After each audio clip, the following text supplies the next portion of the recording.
पहिली गोष्ट अशी आहे की गेली 50 वर्ष भटका विमुक्त जमातीचा म्हणजे 42 जमाती, त्याच्यामध्ये 14 माजी गुन्हेगार जमाती, एक्स क्रिमिनल ट्राईब आणि 28 भटक्या जमाती, म्हणजे अशा 42 जमाती या भटक्या आणि विमुक्त जमाती आहेत. 1935चं जे सेन्सस झालं आणि 1935चा जो कायदा आहे त्या कायद्यानुसार आम्ही 42 जमातीतले लोक हे अनुसूचित जातीतले आहोत, अनुसूचित जमातीचे काही ठिकाणी बेसिकली आम्ही जमाती आहोत. कारण इंग्रजी शब्द जो आहे इंग्रजांनी त्या काळात कायद्याला वापरलेला, आम्ही काही कायदा केलेला नाही, कायदा इंग्रजांनी केला. त्या कायद्याचं नाव आहे क्रिमिनल ट्राईब ऍक्ट. आणि दुसरा जो आहे तो आहे वंडरिंग ट्राईब ऍक्ट. हे दोन कायदे आहेत आणि हे दोन्हीही शब्द ट्राईब आहेत असं सांगणारे हे कायदे आहेत. आता घटना लिहिली, घटनेच्या नंतर शेड्यूल कास्ट आणि शेड्यूल ट्राईब अशा दोन सूची तयार करण्यात आल्या. त्या सूचीमध्ये सुद्धा आम्ही शेड्यूल ट्राईब आहोत. आणि राज्य पुनर्रचना जेव्हा झाली, गुजरात, महाराष्ट्र, कर्नाटक असं जेव्हा झालं, तेव्हा राज्य पुनर्रचना आयोगानं असं सांगितलं होतं की जरी ही राज्य वेगवेगळी होत असली तरी सुद्धा ज्या जमातींचं स्टेटस जिथं आहे, जसं आहे तसंच ते स्टेटस ठेवण्यात यावं, ते ठेवावं. म्हणजे गुजरातमध्ये काही भाग गेला तर गुजरातमध्ये जर तिथं काय स्टेटस होतं ते त्यांना द्यावं. महाराष्ट्रात कुठल्या लिस्टमध्ये असतील ते स्टेटस द्यावं, कर्नाटकामध्ये ते स्टेटस द्यावं, असं आंध्रामध्ये ते द्यावं, असं आपलं ठरलं. जे आपले नेबर स्टेट जे आहेत त्याच्यामध्ये मध्य प्रदेश, आंध्र, तेलंगणा, कर्नाटक आणि गुजरात ही 5 राज्य आहेत की जी एकमेकाशी त्या राज्य पुनर्रचना आयोगाच्या कक्षेमध्ये आलेली होती. आणि या 5 ठिकाणी असं सांगितलं होतं की जैसे ते परिस्थिती तेव्हा 1935 साली ज्या लिस्टमध्ये आम्ही होतो त्याच लिस्टमध्ये आमचं इन्क्लुजन झालं पाहिजे, दुसऱ्या नाही. सर्व राज्यांनी हा नियम पाळला आणि महाराष्ट्रानं हा नियम पाळला नाही. महाराष्ट्रानं असं केलं की ज्या सायजेबल मोठ्या जमाती होत्या आमच्यातल्या गुन्हेगार जमातींमध्ये, भटक्या जमातींमध्ये मोठ्या जमातीच नव्हत्या पण गुन्हेगार जमातीमध्ये मोठ्या जमाती होत्या. उदाहरणार्थ बडार, बंजारा, कैकाडी, रामोशी या मोठ्या जाती होत्या. पण यांच्यापेक्षा ज्या मोठ्या जाती होत्या त्याच्यामध्ये मातंग, म्हणजे त्यावेळचे मांग गारुडी आणि मांग हे आमच्या बरोबर गुन्हेगार जमातीमध्ये होते, सेटलमेंटमध्ये होते. वारली, कातकरी हे आमच्या बरोबर होते. कोलाम तर 76 सालापर्यंत आमच्या बरोबर होते. कोलाम म्हणजे ज्या ट्रायबल मोठ्या ट्राईब्स आहेत या सुद्धा या क्रिमिनल ट्राईब होत्या. म्हणजे धर्माबाबा आत्राम आणि ही जी मंडळी आहेत ते प्रचंड मोठं स्टेट आहे आदिवासींचं. म्हणजे इकडे आंध्राला आणि तिकडे पार बिहारपर्यंत, मध्य प्रदेशापर्यंत हे गोंडवाना आहे. गोंड ही जात क्रिमिनल ट्राईबमध्ये होती, ती उचललीत आणि ट्रायबलमध्ये घातली. म्हणजे यातल्या मोठ्या ज्या होत्या ज्यांचं प्रेशर अंगावरती येऊ शकतं अशा ज्या मोठ्या जमाती होत्या त्या उचलल्या आणि शेड्यूल ट्राईबमध्ये आणि शेड्यूल कास्टमध्ये घातल्या.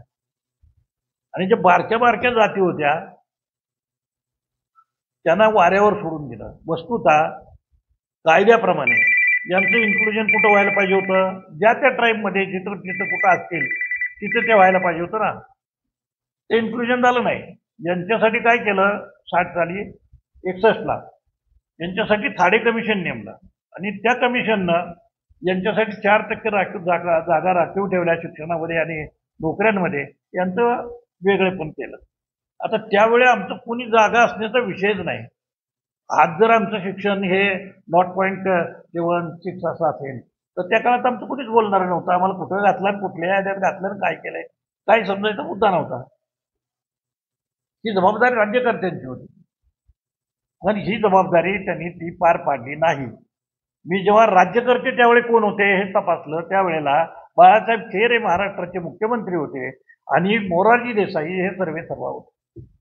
या दोघांनी हा उद्योग केला. म्हणजे मोरारजीनं मला जेव्हा आता काका नाहीत आहेत ड्युटी तपासे तर ते राज्यपाल म्हणून निवृत्त झाले, पण त्यावेळेला ते सामाजिक न्याय खात्याचे मंत्री होते.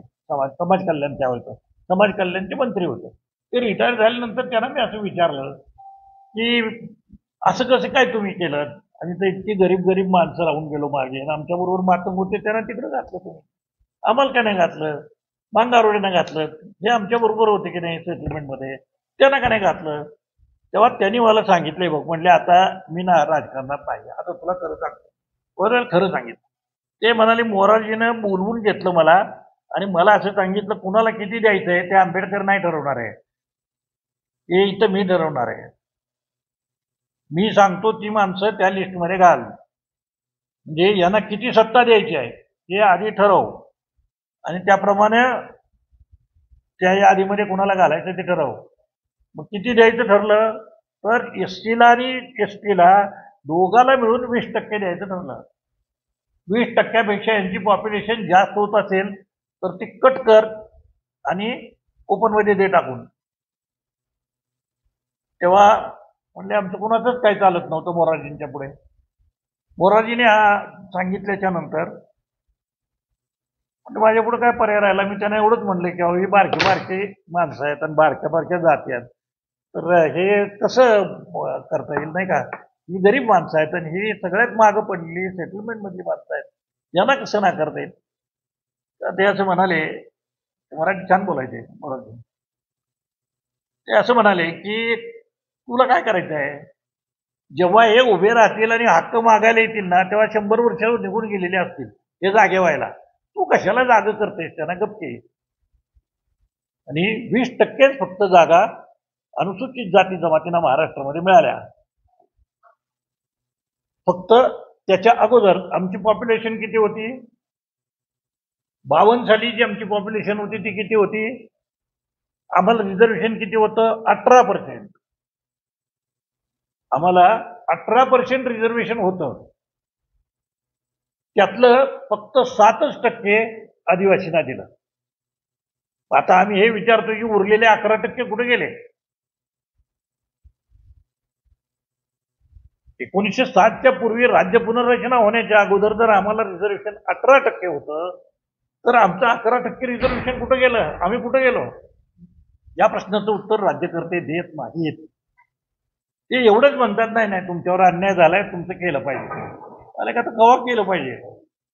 75-78 वर्ष झाली तरी तुम्ही आम्हाला हेच सांगताय नाही तुमचं बरोबर आहे केलं पाहिजे. आता केव्हा करणार? हे काय करत नाहीत. आम्ही मागण्या मागायचे, हे काय सांगत होते? अहो लक्ष्मणराव ते घालायचा.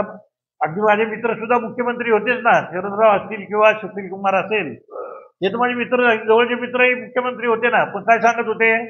कॉन्स्टिट्यूशन अमेंडमेंट करायला लागेल. आता घटना दुरुस्त करणे हे काय आमच्या गरीब माणसांचं काम आहे का? आमचा एक प्रतिनिधी ग्रामपंचायतीत नाही, तो पार्लमेंटमध्ये कोण असणार? कोण नाही. मग आमचं तिथे पार्लमेंटमध्ये जर कोणी नाही तर घटना दुरुस्त कोण करणार? आम्ही तर नाही. त्यामुळे तो रस्ता बंद झाला. त्याच्यानंतर आम्ही त्यांना सांगत होतो की आमचे सगळे लोक हे या कायद्याप्रमाणे हे सगळे लोक आमच्या शेजारच्या सगळ्या राज्यामध्ये आम्ही शेड्यूल कास्ट शेड्यूल ट्राईबमध्ये आहोत, तर ते रेफरन्स वापरायला आम्हाला त्यात घाला. तर आम्हाला असं सांगायचे, म्हणजे मला इथं आमदार होतो ना, मला असं सांगायचे की लक्ष्मणराव ती त्याच्या स्टेटची यादी आहे, त्या स्टेटची यादी आहे आणि त्याच्यामुळं आपण ती यादी इथं कशी काय वापरू शकतो? आपल्या स्टेटची यादी वापरायला लागेल आणि आपल्या स्टेटची यादी जर दुरुस्त करायची असली तर कॉन्स्टिट्यूशन अमेंडमेंट करायला लागेल. म्हणजे आमचा तोही रस्ता बंद झाला होता, हाही रस्ता बंद झाला. त्याच्यामुळे सगळं नैराश्य होतं या सगळ्या समाजामध्ये की काय करायचं, आपण काय करायचं. आपण इकडचे नाही तिकडचे नाही, रिझर्वेशन नाही. बरं, पॉलिटिकल रिझर्वेशन गेलं असं नाही नुसतं, तर ते किती गेलं ते पण सांगतो. जर 5.5% आमच्या राखीव जागा धरल्या तर 17 आमदार, 3 खासदार आणि तेवढीच स्थानिक स्वराज्य संस्थांमधली सत्ता ही उच्चवर्णीय समाजातलं, उच्चवर्णीय सवर्ण हिंदूंनी, सगळ्या, मी कोणा एका जातीवर आरोप करीत नाही, सगळ्या सवर्ण हिंदूंनी ही आमची 17 आमदार आणि 3 खासदार चोरले, दरोडा घातला आणि आमच्या अडाणीपणाचा फायदा घेतला, अज्ञानाचा फायदा घेतला आणि आम्हाला सिक्युरिटी दिली नाही कॉन्स्टिट्यूशनची. जर आम्हाला घटनेचं संरक्षण मिळालं असतं तर आमचं पॉलिटिकल रिझर्वेशन आलं असतं. आता आम्ही हे सांगतोय की आता नाही चालणार, आम्हाला पॉलिटिकल रिझर्वेशन पण पाहिजे आणि आम्हाला आदिवासींमध्ये घालायला पण पाहिजे. आता का ते उठाव झाला सुंदर राज्यभर, पुण्याला मोठा मोर्चा झाला. मीडिया नाही दखल घेत आमची, आणि आपल्याला आजून विनंती आहे की आम्ही लहान माणसं आहोत, आमची दखल घ्या. मराठ्यांचा लाखाचा मोर्चा निघाला आणि आमचा 5,000चा निघाला, तर आमचा 5,000चा आमच्या जीवाच्या पेक्षा मोठा झाला. आता मराठी इतक्या संख्येनं आहेत, ते सगळे गेले, मुंबई केली बंद जरांगे पाटलांनी, आणि मुख्यमंत्री आणि दोन्ही उपमुख्यमंत्री करा करा करा करा करा वाकले. कुठं? त्या जरांग्याच्या पुढे. आता जरांगे पाटलाच्या पुढे का वाकलेत? तर त्यांनी एक संदर्भ आणला हैदराबादचा आणि सांगितलं हैदराबादच्या गॅजेटरमध्ये मराठ्यांना कुणबी मराठा आणि मराठा कुणबी असं म्हणलेलं आहे. तपशिलात जेव्हा गेला तेव्हा लक्षात आलं की त्यांना कुणबी म्हणत नाहीत, त्यांना कापू म्हणतात. हेही त्यांनी सांगून टाकलं. आणि फडणवीसनं जी.आर. काढला, त्या जी.आर. मध्ये हे म्हणलेलं आहे की इथं जे कुणबी आहे त्यांना आंध्रामध्ये कापू म्हणलेलं आहे, आणि त्यांना कापू जरी म्हणलं असलं तरी ते कुणबीच आहेत. तेव्हा त्याचा संदर्भ वापरून तुम्ही कुणबी मराठा आणि मराठा कुणबी या जातींना ओबीसी मध्ये घातलं की नाही? घातलं. घटना दुरुस्त केली का? जे मला सांगत होते ना ते घटना दुरुस्त करायला लागेल. मग आता मराठ्यांना इकडे घालताना घटना दुरुस्त केली का? नाही. विधानसभेमध्ये चर्चा केलीत का? नाही. पार्लमेंटमध्ये चर्चा केलीत का? नाही. मग काय केलं? एक जी.आर. काढलात आणि देऊन टाकलात जरांगे पाटलांना आणि झालं त्यांचं इन्क्लुजन. अरे इतकं जर सोपं होतं तर 50 वर्ष आम्ही टाचा घालतोय, तर आम्हाला गरीब माणसांना तुम्ही कात्रजचा घाटका करत होता. जर घटना दुरुस्तच करायची तर ती मराठ्यांसाठी पण करायला लागली असती आणि आमच्यासाठी पण करायला लागली असती. पण जो न्याय तुम्ही मराठ्यांना दिला, आता तोच न्याय आम्हाला द्या. जे गॅजेट तुम्ही हैदराबादचं वापरलं तेच गॅजेट वापरा आणि आमचं इन्क्लुजन ट्राईबमध्ये करा. आता काय अडचणी सांगा? आता कोर्टात जाईल. आता आमच्या हातात हे बाहेरचा रेफरन्स यांनी वापरला ना, स्टेटनं, राज्य सरकारनं बाहेरचा रेफरन्स वापरला असल्यामुळे आता आमचा रस्ता मोकळा झाला. म्हणून मी जरांगे पाटलांचं मनापासून अभिनंदन करतो. कारण ही कोंडी मोठ्याच कोणीतरी फोडायला पाहिजे होती. आम्ही तर काय फोडू शकत नव्हतो. आम्ही मुंबई बंद करणे एवढी आमची ताकदच नाही. मराठा बांधवांची ही ताकद असल्यामुळे त्यांनी त्या ताकदीनं ते जे काय आहे ते करा करा करा वाकवलं लोखंड. आता तसं लोखंड वाकवायची आमची ताकद नव्हती. पण ठीक असे ना का जरांगेनं ते वाकवलं ना. मग ते जर वाकवलं आता त्यांच्यासाठी, तर मित्रांनो आता आमच्यासाठी पण जरा वाकवा आणि आम्हाला त्यात घाला.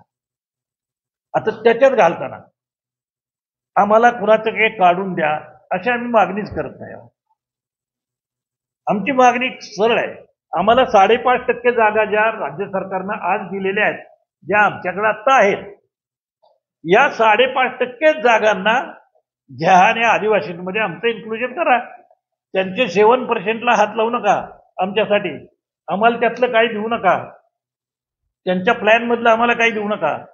तर ते आमचीच माणसं आहेत, आम्ही त्यांच्यातनंच आलेलो आहोत आणि आम्ही बायभर आदिवासी आहोत. म्हणजे असं नाही आम्हाला खोटं नाटक काहीतरी करायचं आहे. याचं सगळं रेकॉर्ड गव्हर्नमेंटकडेच आहे, सरकारचीच कागद आहेत, सरकारकडेच आहे सगळं. ट्रायबल ऍक्ट जो आहे, सेटलमेंटचा कायदा आहे, हे सगळं सरकारकडेच आहे ना. माझ्याकडे कागद नाही, ते तुमचेच कागद काढा. तुमचे कागद असं सांगतायत की आम्ही बॉर्न ट्राईब आहोत, आम्हाला तिथून ब्रिटिशांनी उचलून इकडे आणलेला आहे. तर त्यांनी आम्हाला आतमध्ये घाला म्हणून सांगितलं तर त्यांचा विरोध होईल. तर त्या भानगडीत आम्हाला पडायचं नाही. आमच्या 5.5% जागांसह आमचं इन्क्लुजन हे ट्राईबमध्ये करा आणि आम्हाला न्याय द्या. आणि जर तुम्ही आता न्याय नाही दिला तर काय करू? आता स्थानिक स्वराज्य संस्थांच्या निवडणुका जाहीर होतील. मी राज्यकर्त्यांना कालपासून परवापासून सांगतोय की तुम्ही जर निवडणुका लागायच्या आधी आमच्या हातात हा GR नाही दिला तर तुमच्या स्थानिक स्वराज्य संस्थांच्या निवडणुका आम्ही होऊ देणार नाही. हे नीट लक्षात घ्या. आम्ही कोण लोक आहे ते तुम्हाला चांगलं माहिती आहे. आम्ही निवडणुका होऊ देणार नाही म्हणजे होऊ देणार नाही. Enough is enough. खूप अन्याय झाला, आता नाही सहन करणार. अन्याय झाला त्याचं कारण सरकारचा कायदा आम्ही हातात घेऊ शकत नव्हतो, म्हणून आम्हाला गप्प बसणं भाग होतं. आणि आजही आम्ही सरकारचा कायदा किंवा कायदा आणि सुव्यवस्थेचे प्रश्न निर्माण करणार नाही, पण निवडणूक करू देणार नाही हे 100%. आम्हाला बाजूला ठेवून ही निवडणूक आता करू देणार नाही. राज्यभरामध्ये संघटनेचं 29 जिल्ह्यांमध्ये काम आहे आणि 29 जिल्ह्यामधल्या जिल्हा परिषदा, पंचायत समित्या, ग्रामपंचायती, महानगरपालिका आणि नगरपालिका आणि नगरपंचायती या सगळ्यामधल्या निवडणुका आम्ही होऊ देणार नाही. मी या 42 जमातीचा प्रतिनिधी म्हणून आपल्याला हे सांगतोय की आम्ही राज्यभर संघर्ष करू, पण तुमच्या निवडणुका होऊ देणार नाही. आणि या उपर तुम्ही निवडणुका करायचा प्रयत्न केलात तर काय करायचं याचा निर्णय त्यावेळी मी जाहीर करेन. पण हे आता येणं झालं. तुम्ही आतापर्यंत आम्हाला का टाळत होतात, का नाही म्हणत होतात? आणि तुमच्या जातीचा प्रश्न आला, तुमचं प्रेशर आलं, मग कसं काय बरोबर गॅजेट आलं? तुमच्या जातीसाठी काय पण तुम्ही करता वे. आणि बारकी बारकी माणसं आम्ही सांगतोय की आम्ही बॉर्न बाबा त्याच्यातले आहोत, आम्ही बॉर्न आदिवासी आहोत, आम्हाला काही नाटक करायचं, खोटं नाटक करायची गरज नाही आहे. तुमच्या पोलिसांनीच आम्हाला इथं आणलं इंग्रजांच्या. तर आम्ही आपणहून आलेलं नाही. 80 वर्ष ओपन जेलमध्ये काढलीत. आम्ही इंग्रजांविरुद्ध शेवटच्या क्षणापर्यंत लढलेले लोक आहोत. एका अर्थाने या सगळ्या जमाती या स्वातंत्र्य सैनिक आहेत. इंग्रजांच्या बरोबर 1967 पर्यंत हे ट्रायबल लढत होते आणि आजही आम्ही ट्रायबल लोक लढतोच आहोत आमच्या जागेसाठी, जमिनीसाठी, पाण्यासाठी. याच्यासाठी आमची लढाई अजूनही चालूच आहे ना. त्या माझं म्हणणं आपल्याला एवढीच विनंती आहे की या निवडणुका आहेत ना, या आता लगेच तात्पुरत्या तोंडावर आल्यात म्हणून सांगतो की आता आम्ही कोर्ट कचेऱ्या करू, कोर्टातनं स्टे आणू, कोर्टाच्या मार्फत जे काय करायचे ते करू. आणि कोर्टातनंही काही जमाना झालं काय करायचं त्याचं आम्ही लय हरवणारे लोक आहे. आम्ही काय पण करू. जे काय करणार आहे ते तुम्हाला नंतर मी पत्रकार सगळे बोलवून सांगेन आता हे करतोय म्हणून. गुपचूपपणे करायचं, काय करायचं काय कारण नाही. आम्ही काय चोऱ्या करायला जात नाही. सांगू, पण आता सांगणार नाही, ते नंतरच्या पत्रकार परिषदेमध्ये.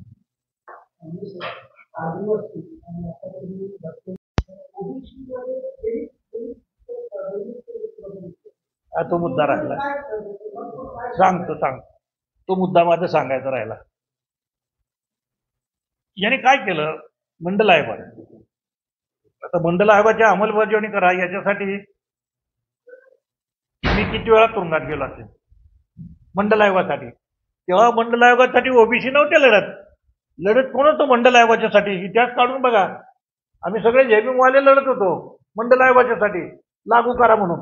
त्या मंडल आयोगाच्या ज्यांच्यासाठी लागणार होता ते बाजूला उभे राहून आम्हाला हसत हे कायम यांचे मोर्चे चाललेले असतात. कशासाठी मोर्चा चालला होता? मंडल आयोगाची अंमलबजावणी करा. त्या मंडल आयोगाने तोपर्यंत आम्ही मंडल आयोग वाचलाच नव्हता. मंडल आयोग जेव्हा वाचला तेव्हा लक्षात आलं की या ज्या जमाती होत्या, भटक्या जमाती, विमुक्त जमाती, यांना मंडल साहेबांनी त्या मंडलच्या कमिशनमध्ये घालून टाकलं. पण बिनविरोध नाही झाला. त्याच्यामध्ये लोकांनी LR नाईक आणि त्यांच्याबरोबर बाकीचे जे सभासद होते मंडल कमिशनचे त्या सगळ्यांनी लिहिलं की हे बरोबर नाही, हे सगळे लोक आहे, ट्रायबल लोक आहे आणि यांना ट्राईबमध्ये इन्क्लुजन करायला पाहिजे, ओबीसी या ओबीसी मध्ये नाही. आता ओबीसी मध्ये का नाही याची कारणं जी आहेत ते मी आपल्याला सांगतो. एक तर पहिली गोष्ट आहे की आम्ही गावगाड्यातले लोक नाही, आम्ही गावातले लोक नाही. गावानं आज तागायत आम्हाला गावातच येऊ दिलेलं नाही. हा, आता या 15-20 वर्षामध्ये आम्ही जरा फिरायला लागलोय. अदरवाईज आम्ही माळावर राहतो, नाही तर आगंदारीमध्ये राहतो, नाही तर कुठल्या तरी वड्या वगैरेला राहतो. आमचं इन्क्लुजन गावात नाही. आम्ही गावाचा भाग नाही, आम्हाला सांगायला गाव नाही की हे आमचं गाव. आता मी इथे साताऱ्यात राहतो म्हणून माझं सातारा गाव. अदरवाईज या गावात काय ना आम्हाला सातबारा होता, ना आम्हाला घरपाळा होता, ना घर. म्हणजे रानामध्ये काखरीवर आम्हाला रान नाही, गावात आम्हाला राहायला घर नाही. मग आम्ही कुठले व्यवस्थितले लोक आहे? आम्ही ट्रायबल लोक आहे, वंडरिंग ट्राईब आहोत, फूड गॅदरर्स आहेत, भीक मागून जगणारे लोक आहेत. ते कुठल्या गावाचे होते? यांचं इन्क्लुजन काय दारू पिऊन केलं काय ओबीसी मध्ये? आम्ही बलुतेदार आहे का आलुतेदार आहे? ते ओबीसी म्हणजे बलुतेदार, आलुतेदार गावातले लोक. आता त्याच्यातले आम्ही आहे का? पण आम्ही नाही ना. तर असं आहे की मुख्याचं आहे ना काही चालत नाही. बोलणाऱ्याच्या आंबाड्या ऐकतात आणि मुख्य माणसाचा जो ऐकत नाही. आमचं कुणी बोलायलाच नाही, रिप्रेझेंटच करायला कुणी नाही, तर आमची बाजू घेऊन तिथं कोण उभं राहणार आहे? आमची बाजू कुणीच घेतली नाही. म्हणजे मुठी विचारी कुणी हाकात, तिकडून हाकली इकडे गेली, इकडून हाकली तिकडे गेली. अशा जनावरांसारखी अवस्था होती. आम्हाला जनावरच म्हणत होते, माणसं कोण म्हणत. उपरा लिहिल्याच्या नंतर आम्ही माणसं झालो.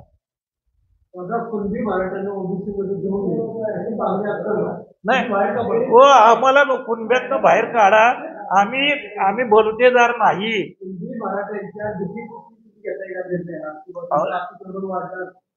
नाही नाही नाही नाही अहो, आम्ही ओबीसीचाच भाग नाही. आम्ही किती वर्ष सांगतोय की आम्ही ओबीसीचा भाग नाही, त्यातनं आम्हाला बाहेर काढा.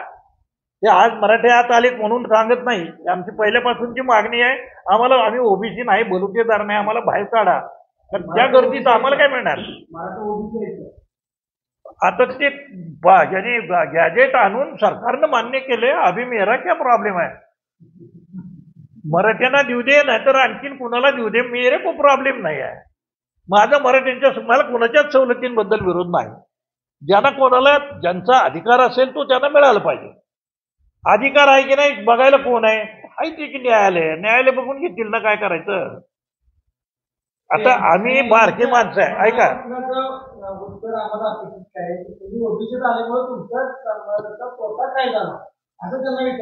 आता आमचा तोटा म्हणजे आमचा फायदा काय झाला असं विचारा ना. उलट हे आम्हाला काय मिळालं? अहो, उलट सांगतो, ओबीसीचं सोडा, आमच्या लिस्टमध्ये धनगर आणि वंजारी आणल्यामुळे गेली 20 वर्षामध्ये आम्हाला आमच्या होता रिझर्वेशनचा कोटा तोही त्यांनी खाल्ला. आणि 2006 सालानंतर भरती बंद झाली. त्याच्यामुळे जे काय होतं आमचं ते सगळं धनगर वंजारीने खाल्लेलंच आहे. आता त्यात ओबीसीत मराठी आल्यावर आम्ही खाली पार आमचा मुगात होईल की यंदा बेंदा. त्याच्यामुळे आम्ही आपलं सांगतोय नको बाबा, त्यांच्या गर्दीत आम्हाला घालू नका. आमच्या जे हक्काचा अधिकाराचा आहे तिथे आम्हाला घाला आणि हा विषय आमच्या पुरता संपवा.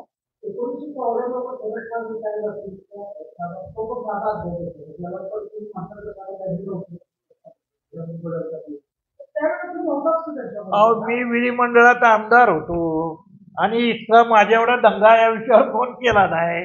पण मी आणि किसन राठोड आम्ही 2च आमदार भटक्या विमुक्तातले होतो. बाकीचे सगळे जे होते ते त्यांचेच होते. शिवाजी बापू शेंडगे मंत्री होते, अण्णा डांगे पुढे मंत्री झाले, मुंडे पुढे मंत्री झाले. What can I do? अहो, शरद पवार काय करणार आहे? शरद पवारांनी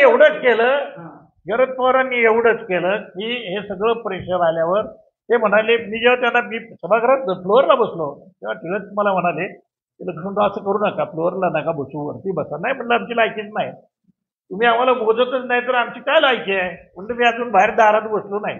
त्यानंतर पुन्हा दारात पण बसलो, जमिनीवर बसलो. पण टिळक साहेब पण चांगले होते. टिळक साहेबांनी सांगितलं की हे चूक आहे, एक सभासद आमचा खाली बसतो तर सरकारने त्याचं उत्तर दिलं पाहिजे, काय करायचं त्याचं. मग शरदरावने उठून सांगितलं की त्यांच्या कुठल्याही जागांना आम्ही धक्का लावणार नाही. म्हणजे आम्हाला 4% जे दिलेलं होतं त्याला आम्ही धक्का लावणार नाही. त्यांना राहील, त्यांचं कुणी काढून घेणार नाही म्हणून अबकडे केलं. अबकडं जे आलं ते का आलं अबकडं? मी जमिनीवर बसलो होतो. मी त्यांना सांगितलं, मला सांगा तुम्ही जर यांना आत घातलं तर आम्हाला काहीच मिळणार नाही. हे सूर्यप्रकाश इतकं स्पष्ट आहे. तेव्हा काय करायचं? तर जे अ म्हणजे विमुक्त जाती, ब म्हणजे मूळच्या भटक्या जाती, या दोघांचं पर्सेंटेज आहे 5.5%. आणि वंजारी आणि धनगर या दोघांचं पर्सेंटेज आहे 5.5%. असं आमचं दोघांचं मिळून 11% पॉप्युलेशन आहे. आता आमचं 5.5% आहे, त्याला कंपार्टमेंट केली. अच जागा राहिली तर रिक्त ठेवायची, दुसऱ्याला द्यायची नाही. ब ची जागा राहिली तर रिक्त ठेवायची, दुसऱ्याला कोणाला द्यायची नाही. आता आमचं सरकार पडलं. आमचं सरकार पडल्यावरती युतीचं सरकार आलं. युतीच्या सरकारमध्ये मुंडे उपमुख्यमंत्री होते. अण्णासाहेब डांगे हे कॅबिनेट मंत्री होते ग्रामीण विकासचे. त्या दोघांनी नवीन जी आर काढला. आधीचा जो जी आर होता अबकडं करणारा, त्याचे कंपार्टमेंट करणारा, शरद पवारांनी काढलेला जो जी आर होता, तो जी आर बदलला.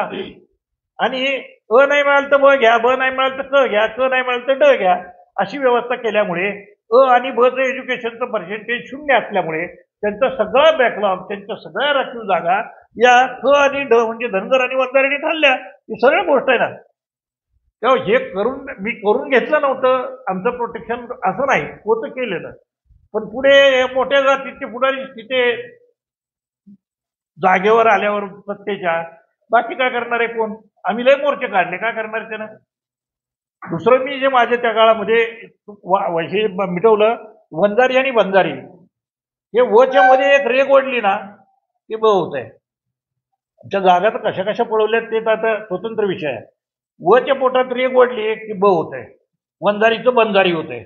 म्हणून आमच्या सगळ्या बंजाऱ्यांच्या सवलती हे वंजारी खात होते. त्याला मी विरोध केला. आणि वंजारी हे लाड देशमुख आहेत, मागासवर्गीय तर नाहीत. वंजारी हे मराठ्यांना शिवून घेत नाहीत. आज सुद्धा घरामध्ये मांस शिजवत नाहीत. आज सुद्धा बायका मांसाहार करत नाहीत. पुरुषाला खायचे तर बाहेर जाऊन ते खाऊ शकते, पण आला तर त्याच्या डोक्यावरती हांडाभर पाणी वसतात, तेव्हा त्याला बायका आतमध्ये घेतात. मराठ्यांना सुद्धा शिवून घेत नाहीत. आणि हे मी खोटं सांगत नाही. मी संबंध पुरावे सभागृहामध्ये मांडलेले आहेत. त्या काळामध्ये लाजाहोम करतात, सप्तपदी करतात, आपल्यात करतात लाजाहोम सप्तपदी, नाही करते. हे इतरांना कळलं नाही तर टिळकांना कळत होतं ना. त्या टिळकांनी तातडीनं निर्णय केला की ते म्हणाले हे तर म्हणणं बरोबर आहे, हे गरीब समाजातले लोक आहेत म्हणून दुर्लक्ष नाही करता येणार. हा एक सभासद असलं तरी पुरावे सगळे ढीकभर मांडलेले आहेत. हे एवढे ग्रंथ घेऊन गेलो तुम्ही, सगळे पुरावे. त्याच्यामुळे त्याला आयोग नेमला, वधवा कमिशन नेमलं. आणि वधवा कमिशननं हे सांगितलं की Vanjari is different than Banjara. Banjara is tribe, Vanjari is upper caste. तेव्हा तो वाद मिटला आणि वचं ब थांबलं. आणि मग ते थांबलं आणि मग अख्खेच वंजारी आतमध्ये आमच्या लिस्टमध्ये आले. काय सत्ता करू शकते? गरिबांच्या जगात कोणी नाही, मी तुम्हाला सांगतो. माझं लय खरं आहे हो म्हणून कुणी मला न्याय द्यायला बसलेलं नाही. आता तो कसा मिळवायचा ना, ते आम्हाला लय कळत होतं, पण आम्हाला गप बसावं लागत होतं, कारण आमचे हात बांधलेले होते. दरंगी पाटलाने आमचे हात मोकळे केले, त्याच्याबद्दल मी त्यांचा अतिशय आभारी आहे. आणि मराठी बांधवच्या मोठ्या संख्येने तिथे गेले, त्यांचा पण मी मनापासून आभारी आहे. तुम्ही म्हणाल त्यांचे आभार का मानतो? त्यांनी ते लोक डोकं वाकवलो, आमच्यासाठी कोण वाकवायला निघाला? तुम्हाला खात्री आहे भारतीय निवडणूक आयोगापर्यंत तुमची भावना सरकार पोहोचवा? सरकार पोचवू दे नाही तर नाही पोचवू दे, हे लक्ष्मण माने त्याची ना, केंद्र सरकार असो का राज्य सरकार असो रे, आम्ही त्यांचे बापच आहोत. आतापर्यंत तुम्ही आम्हाला म्हणजे कोंडी करून टाकलेली होती, कोंडी फुटत नव्हती म्हणून आम्ही गप्प होतो. आता कोंडी फुटलेली आहे. ज्या रस्त्याने इंग्रजांना घालवलं त्याच रस्त्याने यांना घालवू. हे आम्ही म्हणजे कारवानी लोक आहे. 4 पारदीन 4 हे अख्खं गाव आहे ना, ते सगळ्या बोगद्यातल्या वडरांना भेटत. हा, ही गोष्ट नाही करायची. आम्ही काय आहे ना, सगळ्या जगात ठाऊक आहे. मी पारद्यांचा पुढारी आहे, हे देण्यात ठेवा. हे मी याला मी अगदी देवेंद्र फडणवीसला तर सांगितलंय की तू कितीही गरजेचं आणि किती सुरक्षित असलं ना तरी तू आमच्यापासून सावध राहा. तुझं पोलीस प्रोटेक्शन करू शकत नाही, नॉट एट ऑल. इंग्रजी अधिकाऱ्यांचं ते करू शकले नाही. तुमचे अधिकारी काय तुमचं प्रोटेक्शन करणार आहे? पण भारतीय निवडणूक राज्य निवडणूक आयोगाच्या हातात आहे ना. राज्य निवडणुकीच्या आयोगाच्या हातात येतात तारखा जाहीर करतात. आता सरकारचा जर विषय बऱ्यापैकी संपलेला आहे, त्यामुळे सरकारनं पोहोचवलं पाहिजे तुमचं मत. माझं काय म्हणणं आहे, सरकार कशाला पोचवल? आपलं काढून लोकांना द्यायचंय तर कोण चुकानं द्यायला तयार होईल? ती सत्ता शेअर करण्याची इच्छा नाही म्हणून तर आम्हाला बाजूला केलं ना. आमचे 17 आमदार खाता येतात, 3 खासदार खाता येतात आणि पुन्हा माझ्यासारख्याला विधान परिषदेत येऊन उपकृतही करता येतं. सगळ्या गोष्टी करता येतात ना. त्यांना भिकारी ठेवा आणि भीक वाढण्याचं हिरीत ढकलूनही आपणच देणार आणि हिरीतनवरही आपणच काढणार.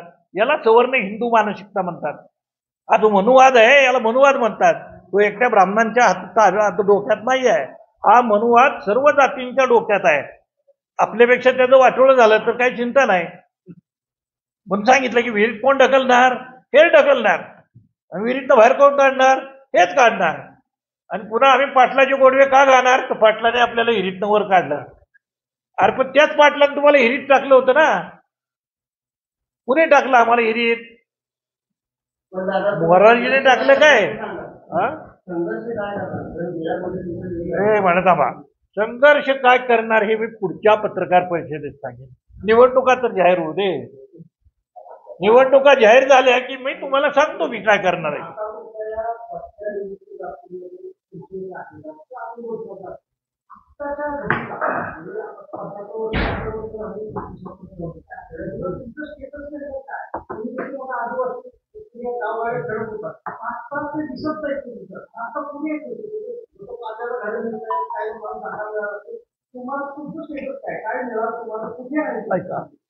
गेली 78 वर्षात म्हणजे आम्हाला जे ग्रँट मिळत होते केंद्र सरकारची गुन्हेगार जमातीला ती जवळपास 67 सालापर्यंत मिळालेली आहे. आम्हाला ग्रँटेबल होतो आम्ही. आमच्यासाठी आधी ग्रँट होत्या. या ग्रँट आम्हाला 67 सालापर्यंत मिळाल्या आणि 67 सालानंतर मी शिकतच होतो ना त्यावेळेला. 67 सालानंतर आम्हाला सगळं मिळायचं बंद झालं. आता का बंद झालं? तर आमची विजयंतीची स्वतंत्र लिस्ट केली म्हणून आमचं ते सगळं गेलं. पण त्यावेळेला आम्हाला कळायचं वयच नव्हतं. आम्ही शिकत होतो. मला काय माहित. आमचं काय काय नुकसान झालं ना, तर आमचं सगळंच नुकसान झालं. आम्हाला फायनान्स नाही. केंद्र सरकारच्या बजेटमध्ये आमची तरतूद नाही. राज्य सरकारच्या बजेटमध्ये आमची तरतूद नाही. आम्हाला बजेट हेडच नाही. मला सांगायला तुम्हाला दुःख वाटतं. मी प्लॅनिंग कमिशनमध्ये होतो दिल्लीच्या. प्लॅनिंग कमिशनमध्ये असताना 500 कोटी रुपये या विजयंतीसाठी मंजूर करून घेतले आणि प्लॅनिंग कमिशननं जेव्हा स्टेटला विचारलं मुख्यमंत्र्यांना, मुख्यमंत्र्याला विचारल्यावर मुख्यमंत्री म्हणाले की हे पैसे तुम्ही दिलेत तरी आम्ही घालणार कुठे? म्हणजे का? समाज कल्याण सेक्रेटरीनं सांगितलं साहेब यांच्यासाठी बजेट हेड नाही, आपल्याला बजेट हेड आधी करावं लागेल आणि बजेट हेड करायचं असेल तर यांना ट्राईबमध्ये घालावं लागेल किंवा शेड्यूल कास्टमध्ये घालावं लागेल तर त्याचं बजेट येईल. 500 कोटी रुपये राज्य सरकारनं नाही घेऊ शकलं कारण केंद्र सरकारनं सांगितलं की यांच्यासाठी देतोय. नाही म्हणले समाज कल्याणमध्ये पाठवा. नाही म्हणाले समाज कल्याणला पाठवली त्यांच्याकडे पैसे जातील, यांना पैसे कसे देतील? याचा अर्थ असा आहे की आमच्यासाठी बजेट हेड नाही. दुसरं उदाहरण सांगतो. मी आणि सुप्रिया जयंत पाटलांच्याकडे गेलो. जयंत पाटील अर्थमंत्री. आम्ही दोघं गेलो की पोरांच्या जेवणाचे पैसे वाढवा, पोरांना जेवायला पैसे द्या आश्रमशाळेत. जेवण जयंतराव म्हणाले की द्यायलाच पाहिजेत, वाढवायला पाहिजेत. त्याने बोलवलं सेक्रेटरीला. सेक्रेटरीला बोलवल्यावरती तो म्हणाला साहेब नाही पैसे येणार देता येणार. अर्थमंत्री तोंडाकडेच बघायला लागला. मी सही करतो ना, इथे सुप्रिया येऊन बसले, लक्ष्मण येऊन बसले, त्यांना पोरांना जेवायला पैसे तुम्ही द्या असं म्हणतोय तर तुम्हाला देता येत नाही म्हणजे काय? तेव्हा त्यांनी सांगितलं साहेब यांना बजेट हेड नाही, यांना स्वतंत्रपणे पैसे देता येत नाही. मग त्याने विचारलं जयंतरावनी की तुम्ही कशातले पैसे देताय? मग ते म्हणाले सीएफ फंडातनं देतो. मुख्यमंत्र्यांचा एक फंड आहे सीएफ फंड, त्या फंडातून या सगळ्या आश्रमशाळांच्या अनुदान येतात. तेव्हा मला कळलं की राज्य कसं चालतं. आम्हाला असं प्लॅन नाही.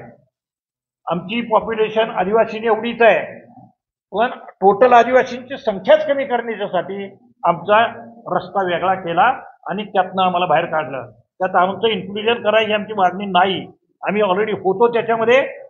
आम्हाला फक्त एक GR काढून द्या. त्या भूमिकेमुळं सगळे मोठे जातीवाद वाढले. ते तुमच्या भूमिकेतून आणखी जातीवाद वाढला नाही. जे आहे हे बरं आहे. हे आम्ही मागायला लागलो की जातीवाद वाढतोय का? आणि ब्राह्मण मंदिरामध्ये काय करतोय? काशीत घालतोय व्हय?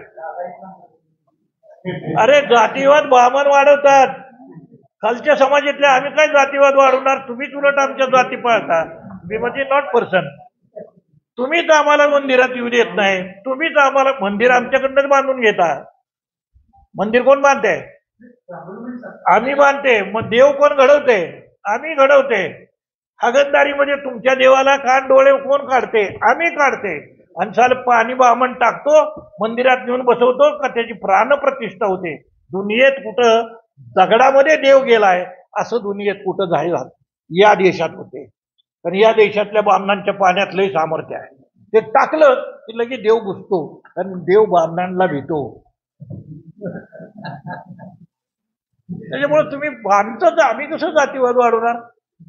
आम्ही उलट म्हणतो आम्हाला घ्या त्याच्यात, आम्हाला घ्या त्याच्यात. तर तुम्हीच नखरे करताय आम्हाला घेणार. आता पोरी मिळत नाही लग्नाला, त्यामुळे आता मला विचारतात सगळे मराठे. 50% माझे नातेवाईक मराठाच आहेत ना. ते सगळे आता विचारतात की तुमच्या समाजात बघा, कुठल्याही समाजातली चालेल, पण पोरग लग्नाला आले. म्हणलं मारा की पोरी तुम्ही. आम्ही नाही मारल्या, कारण आमचे ट्रॅडिशन पोरी मारण्याची नाही. तुम्ही हुंडा द्यायला लागेल म्हणून पोरी मारून टाकल्यात. आता काय आता कुठे गेली? 96 कोळी 92 कोळी. आता मिशावर पेळत होत्या, त्याचं काय झालं?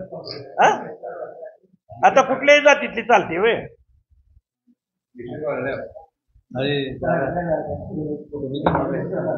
होळकर आणि जावळीचे मोरे हे लाडवंजारे आणि होळकर हे धनगर हे राजे पण